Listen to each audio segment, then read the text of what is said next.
कहानी शुरू होती है 1993 में एसपी ऑफिस कोट्यम से, जहां हम एक सस्पेंडेड एसआई आनंद को देखते हैं जो 10 महीने पहले सस्पेंड हुआ था। आज उसे एसपी ने मिलने के लिए बुलाया है। वहां पास में पुलिस वाले के साथ बैठा आदमी कहता है कि इसे जानते हो, ये वही है जो लवली मंथन केस में था। कभी भी कोई गलत काम करने का मन हो तो इसका चेहरा देख लेना, गलत काम नहीं कर पाओगे। कुछ देर बाद वहाँ एक जूनियर ऑफिसर आया और कहने लगा कि आपको बहुत दिनों बाद देखा है। वो उसका बहुत सम्मान करता है और सैल्यूट करता है। आनंद बहुत गर्व महसूस करता है और पुराने दिनों को याद करता है जहाँ उसके पिता भी रिटायर्ड पुलिस ऑफिसर थे और उसने भी पुलिस फोर्स ज्वाइन की। आनंद एक बहुत ही ईमानदार ऑफिसर है। छोटा बड़ा कोई भी क्राइम हो वो किसी को नहीं छोड़ता है। उसकी टीम में 3 पुलिस वाले और है जो उसके अच्छे दोस्त भी हैं। एक दिन जब आनंद स्टेशन पहुंचा तो वहाँ एक आदमी अपने दोस्त के साथ रिपोर्ट लिखाने आया था। जब आनंद ने उनसे बात की तो उस आदमी ने बताया कि उसकी 3 बेटियां हैं। मंझली बेटी का नाम लवली है, वो कॉलेज में पढ़ती है। वो कल सुबह एग्जाम का हॉल टिकट लेने के लिए घर से निकली थी। पहले तो हमें लगा कि वो अपनी सहेली के यहाँ पढ़ने रुक गई होगी, क्योंकि अक्सर वो परीक्षा के टाइम पर ऐसा करती है। आदमी ने बताया जब मेरी बेटी घर नहीं आई तो मैं उसकी सहेली के घर गया, मगर सहेली ने बताया कि उसने उसे आखिरी बार कॉलेज में ही देखा था। फिर घर के पास वाले बस स्टॉप पर जो दुकान है वहाँ काम करने वाले ने बताया कि उसने लवली को बस से उतरकर घर जाते देखा था और उसकी बात भी हुई थी। तब दुकान के पीछे 2 लड़के खड़े थे। वे लवली के निकलते ही उसके पीछे हो लिए। एक पुलिस वाले ने बताया कि सर वे लड़के तो पक्के बदमाश हैं। आनंद चलते चलते कल्पना करने लगा कि कैसे उन लड़कों ने लवली को रोका होगा, फिर जबरदस्ती अपने साथ ले जाने की कोशिश की होगी। इतने में उन लड़कों का घर आ गया। पुलिस देखते ही वे लोग छुपने लगे। उन्हें पकड़ पकड़ कर पुलिस स्टेशन लाया गया। आनंद ने बताया कि तुम्हारे लवली को जबरदस्ती घर ले जाने तक की कहानी मुझे पता है, अब आगे की तुम बताओ। उन लड़कों ने कहा सर हमने उसे रोका जरूर था, पर वो हमारे घर नहीं आई। उसी वक्त मछली बेचने वाला वहाँ आ गया था। वो लवली के घर मछली देकर आ रहा था। बाद में जब आदमी से पूछा गया तो उसने उस दिन घर में मछली बनने की बात बताई। इसका मतलब लड़के सच बोल रहे हैं। लवली का घर के इतने पास से गायब होना कोई गुमशुदगी का केस नहीं है। हमें उसके घर जाना होगा। घर पर पता चला कि लवली काफी रिलीजियस थी। उसकी बहनों ने भी बताया कि वह अक्सर, लवली की बड़ी बहन ने कहा कि उसने सीधे घर आने का ही बोला था, परंतु छोटी बहन ने उसके अक्सर मोनेस्ट्री में पादरी थॉमस से मिलने जाने की बात बताई। आनंद ने पूछा कि ये मोनेस्ट्री कहाँ है। वो तुरंत वहाँ जाना चाहता था, लेकिन एक पुलिस वाले ने कहा कि सर इससे मामला बिगड़ सकता है। ये और पादरी दोनों अलग समूह के बंदे हैं। आनंद ने कहा मैं पता लगा कर रहूंगा, तुम्हें साथ आना हो तो आ सकते हो। उनके मोनेस्ट्री पहुँचने से पहले ही पादरी के समूह के लोग वहाँ इकट्ठा हो गए। आनंद ने जब अंदर जाना चाहा तो उन्होंने रोक दिया और फिर हाथापाई शुरू हो गई। इतने में इंस्पेक्टर वहाँ आ गया और पुलिस वालों ने लोगों को डंडे मारकर वहाँ से भगाया। उसने आनंद को चिल्लाया और कहा कि तुम्हें इस बारे में मुझे बताना चाहिए था। एक कांस्टेबल खबर लेकर आया कि कुएं में एक लाश मिली है। उन्होंने बोरी में भरी लाश को कुएं से बाहर निकाला। बोरी खोलने पर मालूम हुआ वो लवली की ही लाश है। उसके पिता बहुत दुखी थे। इसके बाद इंस्पेक्टर ने लड़कों को बहुत मारा, लेकिन वे लोग गुनाह कबूल नहीं रहे थे। आनंद ने कहा सर मछली वाले ने भी वही बताया जो ये बोल रहे हैं, लेकिन इंस्पेक्टर के अनुसार उसके जाने के बाद इन्होंने फिर से लवली को पकड़ लिया होगा। फिलहाल इस केस का जिम्मा एक एसपी को दिया गया है। तुम कुछ उल्टा सीधा मत करना।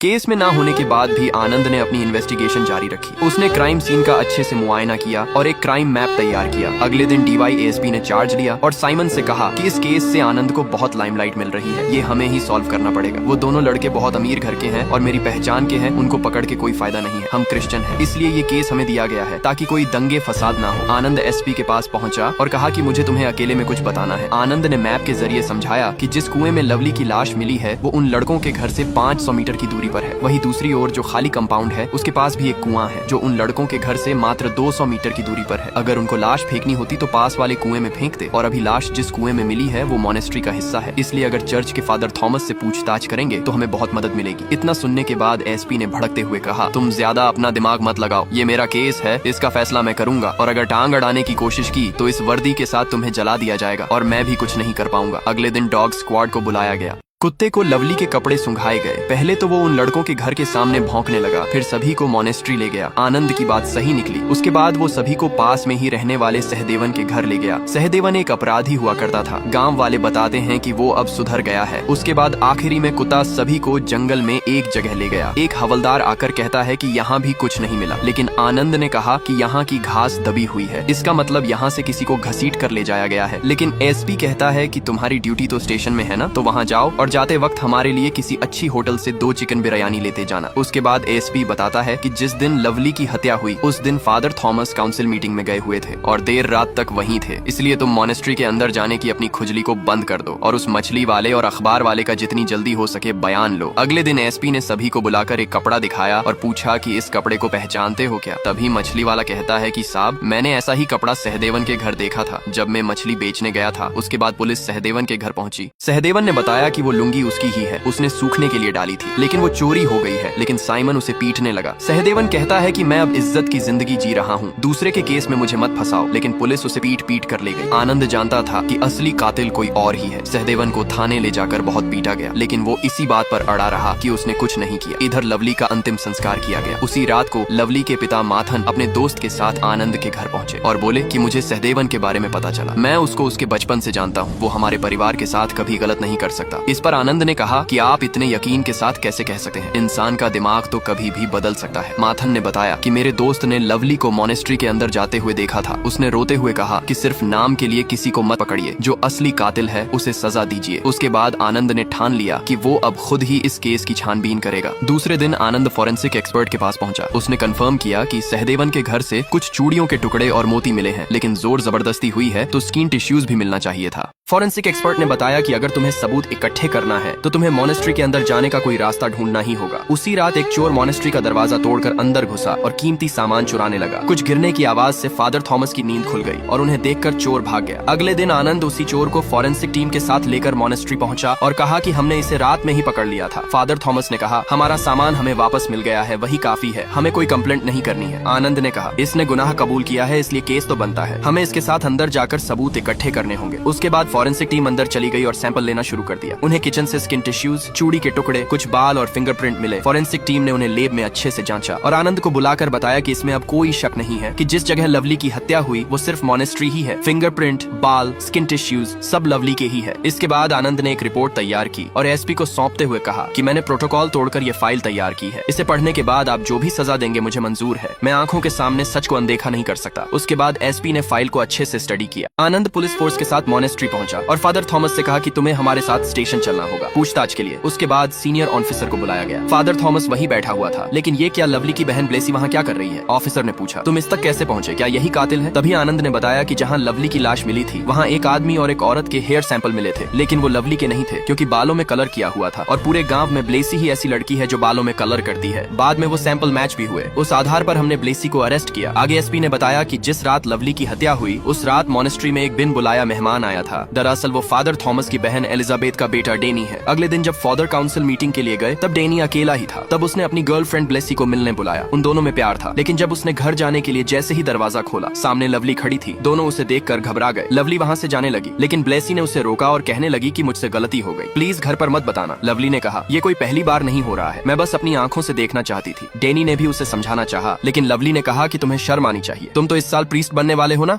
अचानक मॉनेस्ट्री में कोई आ गया। लवली जैसे ही जाने के लिए आगे बढ़ी, डेनी ने उसका मुंह दबाया और जबरदस्ती उसे अंदर ले जाने लगा। ब्लेसी ने दरवाजा बंद कर दिया और कहने लगी कि क्या तुम यह चाहती हो कि हमारे बीमार पिता और बीमार हो जाए? और फिर खिड़की से देखा तो बाहर पोस्टमैन खड़ा हुआ था। वो उसके जाने का इंतजार करने लगी। इधर डेनी लवली को रोके हुआ था, लेकिन सांस रुक जाने की वजह से उसकी वही मौत हो गई। उधर पोस्टमैन भी चला गया। ब्लेसी ने वापस आकर देखा तो लवली मरी हुई पड़ी थी और डेनी एक कोने में घबराया हुआ बैठा था। फिर दोनों ने लाश को घसीट कर किचन में छुपा दिया और ब्लेसी घर के लिए निकल गई। उसने रास्ते में एक कुआं देखा। वो बहुत ज्यादा घबराई हुई थी। जब वो खाने के टेबल पर थी तब उसके पिता कह रहे थे कि लवली को हॉल टिकट लेने में इतनी देर कैसे लग गई। उन्हें लगा शायद अपनी सहेली के यहाँ रुक गई होगी। रात हो चुकी थी। उसके पिता लवली को ढूंढने निकल चुके थे और ब्लेसी भी लाश को ठिकाने लगाने निकल गई। रास्ते में उसने सहदेवन के घर के बाहर सुख रही लुंगी साथ में ले ली। डेनी ने लवली के हाथ बांध दिए और उसे एक बोरे में भर दिया। उसकी किताबें भी उसमें रख दी। फिर डेनी ने बोरे को कंधे पर उठाया और दोनों साथ साथ चलने लगे। अधिक वजन होने की वजह से उससे लाश को उठाया नहीं जा रहा था। वो उसे घसीट कर ले जाने लगा। डेनी की हालत बहुत खराब हो चुकी थी। डेनी ने ब्लेसी से कहा कि सहदेवन के यहाँ सब देर से सोते हैं, तुम अपने घर चले जाओ, बाकी का काम मैं कर लूंगा। एसपी राजा गोपाल ने बताया कि उसी रात डेनी मॉनेस्ट्री से जा चुका था। यूं अचानक चले जाने से फादर थॉमस को भी उस पर शक हुआ था। अगले दिन आनंद और उसकी टीम डेनी को गिरफ्तार करने पहुंचे। फादर थॉमस ने खुद उसे पुलिस के हवाले किया। रात भर कस्टडी में रहने के बाद सुबह आनंद ने उसे हथकड़ी लगाई और कोर्ट के लिए निकलने ही वाला था। तभी एसपी राजा गोपाल का फोन आया। उन्होंने आनंद को बताया कि कोर्ट के बाहर मीडिया और भारी भीड़ जमा है, तुम्हें सतर्क रहना होगा। उसके बाद आनंद डेनी को भीड़ के बीच कोर्ट लेकर पहुंचा। सीढ़ियों पर आनंद किसी से बात करने लगा। तभी अचानक डेनी आनंद को धक्का देकर सीढ़ियों से नीचे कूद गया और भीड़ का साथ पाकर वहां से फरार हो गया। आनंद और उसके साथी उसका पीछा कर रहे थे, लेकिन वो हर बार पुलिस को चकमा दे रहा था। अचानक भागते हुए वो रेलवे ट्रैक पर चला गया। आनंद ने जब उसके पास जाने की कोशिश की तो उसने ट्रेन के सामने कूद कर जान दे दी। उसके बाद अदालत ने आरोपी की पुलिस कस्टडी में मौत होने की वजह से आनंद और उसके साथियों को जांच पूरी होने तक सस्पेंड कर दिया। उसके बाद कहानी वर्तमान समय में चली जाती है, जहाँ एसपी राजा गोपाल ने आनंद को मिलने बुलाया है और कहा कि तुम्हारा सस्पेंशन रोकने के लिए मुझे मिनिस्ट्री। एसपी राजा गोपाल ने ने आनंद से कहा कि जिस तरह तुमने लवली माथन केस को सॉल्व किया उस वजह से मुझे तुम पर भरोसा है और मैं तुम्हें और तुम्हारे साथी पुलिस वालों को श्रीदेवी मर्डर केस की फाइल दे रहा हूँ। ये हत्या 6 साल पहले कोट्टायम के चेरुवल्ली गांव में हुई थी। वहाँ की local police, crime branch, SIT team ने छानबीन की, लेकिन वो इस केस को सॉल्व नहीं कर पाए। वहाँ का SP होने के नाते ये केस मुझे दिया गया है और मैं तुम्हें दे रहा हूँ। अगर तुम्हें मुजरिम मिल जाता है तो कोई एक्शन नहीं लेना है, सिर्फ मुझे रिपोर्ट करना है। अगर तुमने ये कर दिया तो कल तक जो तुम्हारी आलोचना कर रहे थे वो तुम्हें सलाम ठोकेंगे। उसके बाद आनंद ने अपने साथियों से बातचीत की। उनमें से एक नहीं माना, लेकिन आनंद ने बाद में सभी को मना लिया। उसके बाद वो चारों चेरुवल्ली के लिए निकल गए। लेकिन वहाँ पहले से अनाउंसमेंट हो रहा था कि 6 साल पहले हुए श्रीदेवी हत्याकांड में लोकल पुलिस और क्राइम ब्रांच ने चेरुवल्ली के लोगों को मानसिक और शारीरिक रूप से प्रताड़ित किया था। और एक बार फिर सरकार ने छानबीन के लिए एक टीम भेजी है, लेकिन इस बार हम चुप नहीं बैठेंगे। ऐसा हमारे गांव के प्रेसिडेंट श्री PV पायलो ने कहा है और चौराहे पर एक रैली का आयोजन किया है। जब वे गांव में पहुंचे तो PV पायलो सभी को संबोधित कर रहा था कि मैं इस गांव का मुखिया हूं, मुझे बताए बिना वो लोगों को छानबीन के लिए कैसे भेज सकते हैं। इस बार अगर किसी को भी तकलीफ हुई, आगे PV पायलो ने कहा कि जो लोग यहाँ छानबीन करने आ रहे हैं उन्होंने एक प्रीस्ट को झूठे केस में अरेस्ट किया था और ट्रेन के सामने धक्का देकर मार दिया। अगर मेरे गांव वालों को परेशान किया तो मैं उन्हें छोड़ूंगा नहीं। और अब मैं सदानंद मास्टर को मंच पर आमंत्रित करता हूँ। तभी एक साथी ने आनंद से कहा कि सर अब हम यहाँ से चलते हैं, अगर किसी को पता चला तो प्रॉब्लम हो जाएगी। आगे जाकर उन्होंने रविंद्रन नायर का पता पूछा जो एक रिटायर्ड पुलिस वाला था। वे चारों उसके घर गए। उसने बताया कि सच कहूँ तो गांव वालों की कोई गलती नहीं है। जांच के नाम पर लोकल पुलिस और क्राइम ब्रांच ने उन्हें बहुत परेशान किया, लेकिन यहीं का निवासी होने की वजह से मैं सभी टीमों का हिस्सा था, इसलिए गांव वालों ने मुझे भी अपना दुश्मन मान लिया। वैसे तो मैं अपनी बेटी की शादी में व्यस्त रहूंगा, लेकिन SP साहब ने कहा है तो जितनी हो सकेगी मदद करूंगा। फिर उसने पत्नी से दूसरे घर की चाबी लाने को कहा। वो निकले ही थे कि तभी PV पायलो गांव वालों के साथ आ गया और पूछा कि ये लोग कौन हैं। रविंद्र ने कहा कि मेरे दोस्त है, लेकिन उनमें से एक ने कहा हमें बेवकूफ मत बनाओ, हमें सब पता है और आप भी अब वर्दी नहीं पहनते। उसके बाद उनमें झड़प होने लगी, लेकिन सरपंच ने सभी को शांत कराया। उसके बाद आनंद ने कहा कि मैं SI हूँ, मैं वादा करता हूँ कि हम किसी को परेशान नहीं करेंगे, हम सिर्फ नाम के लिए जांच करने आए हैं ताकि क्लोजर रिपोर्ट बना सकें, हमारा यकीन कीजिए। PV पायलो ने आनंद से कहा कि अगर तुम सच कह रहे हो तब तो ठीक है, और अगर झूठ बोल रहे हो तो फिर तुम्हारे लिए अच्छा नहीं है। उसके बाद रविंद्र ने बताया कि गांव में सिर्फ रेवम्मा ही कपड़े सिला करती थी। उसी की बेटी श्रीदेवी थी जिसकी हत्या हुई थी। किसी फाइनेंस कंपनी में काम करने वाले जॉर्ज ने उसे धोखा दिया, लेकिन उसके भाई पोडियन ने सब कुछ जानते हुए भी रेवम्मा से शादी की। शुरू में तो दोनों खुशी से रहा करते थे, लेकिन बाद में पोडियन रेवम्मा को झूठन समझने लगा और उसे टॉर्चर करने लगा। बात इतनी बढ़ गई कि बाद में पुलिस और पंचायत को बीच बचाव करना पड़ा और पोडियन को घर से निकाल दिया गया। उसके बाद घर की जिम्मेदारी रेवम्मा के कंधों पर आ गई। वो कपड़े सिलती और उन्हीं पैसों से घर चलाती। आनंद ने पूछा फिर पोडियन अब कहाँ है? रविंद्रन ने बताया वो भी यहीं है। दरअसल क्राइम ब्रांच की जांच में मुख्य आरोपी वही था। हत्या से 2 दिन पहले वो रेवम्मा के घर गया था और झगड़ा भी किया था, जिसकी वजह से रेवम्मा को भी यही लगता था